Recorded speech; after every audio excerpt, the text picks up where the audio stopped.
Son apport s'élève à 60% du montant de l'aide globale. Ses partenaires bénéficiaires, notamment ceux de l'ACP, ne manquent pas de lui témoigner leur reconnaissance et leur attachement.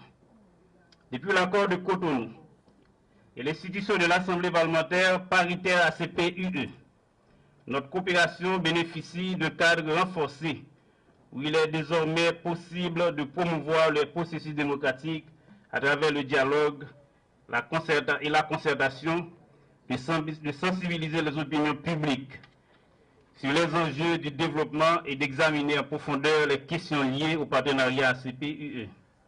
Les résultats de ce processus multilatéral sont encourageants. Les efforts méritent donc d'être poursuivis. Nous sommes réjouis que l'Union européenne ait choisi, depuis le début des années 2000, de placer Haïti parmi les pays prioritaires pour l'aide publique au développement. Son apport après le séisme dévastateur du 12 janvier 2010 est décisif, concret et à la hauteur des circonstances.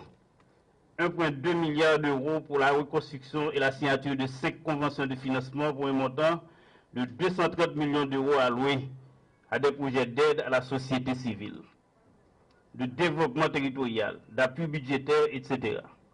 La nation haïtienne salue la touche qualitative, humaine et solidaire de cette coopération pour laquelle elle témoigne à l'Union européenne toute sa reconnaissance. Dans le cadre de la reconstruction qui focalise tous les regards et appelle tous les efforts, des progrès ont été réalisés, mais ils sont insuffisants et lents. Les interventions de l'Union européenne dans les domaines des infrastructures et de la gouvernance, de l'état de droit, de l'éducation et de l'aide humanitaire sont franchement opportunes et en adéquation avec les priorités nationales haïtiennes. Nous approuvons l'évaluation de ces projets et applaudissons à l'inauguration de programmes phares prévus. Je me fais toutefois un devoir de souligner particulièrement que l'appui de l'Union européenne au Parlement haïtien est une nécessité et un investissement d'une valeur stratégique inestimable.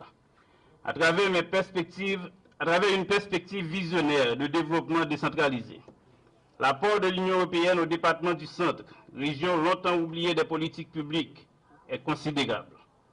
Il est important que ces projets aboutissent et que les fonds de l'Union européenne destinés à ce département et aux autres régions d'Haïti ne souffrent d'altération ni de détournement préjudiciable aux intérêts des vaillantes populations dont nous sommes les mandataires.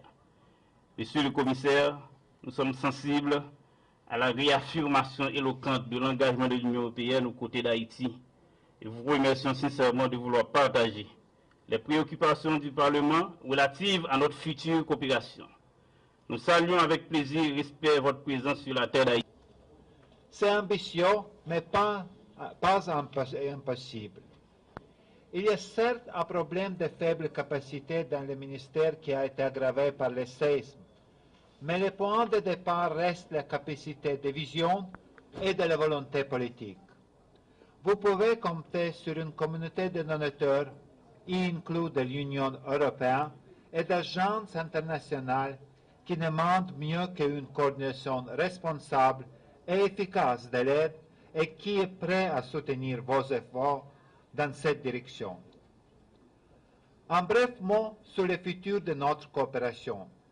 La Commission européenne a proposé un document stratégique contenant un certain nombre de nouvelles orientations qui visent à rendre plus efficace notre aide au développement.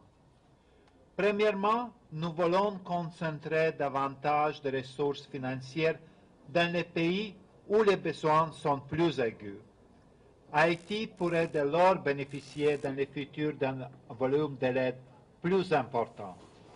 Deuxième, nous voulons davantage favoriser l'appui budgétaire, c'est-à-dire le transfert direct des fonds au budget des États bénéficiaires. Cela implique toutefois la mise en place par les pays bénéficiaires de stratégies sectorielles détaillées prévoyant les objectifs, les moyens budgétaires, ainsi qu'un calendrier réaliste de mise en œuvre. Mesdames et Messieurs les membres du Sénat et de la Chambre, lors de ma visite, j'aurai aussi l'opportunité d'inaugurer demain à Ange dès le plateau central 3 réalisations phares. Nous allons inaugurer la finalisation du tronçon Mirabelais-Ange de la route nationale numéro 3, qui, une fois achevé, permettra de relier Port-au-Prince au Cap Haïtien en moins de 4 heures.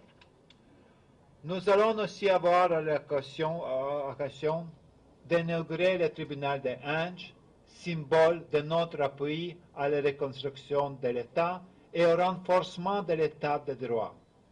Enfin, nous allons inaugurer l'école fondamentale et le centre pédagogique de Ange, symbole de nos efforts pour appuyer Haïti dans le domaine de la mise en place d'une éducation publique gratuite et de qualité accessible à tous.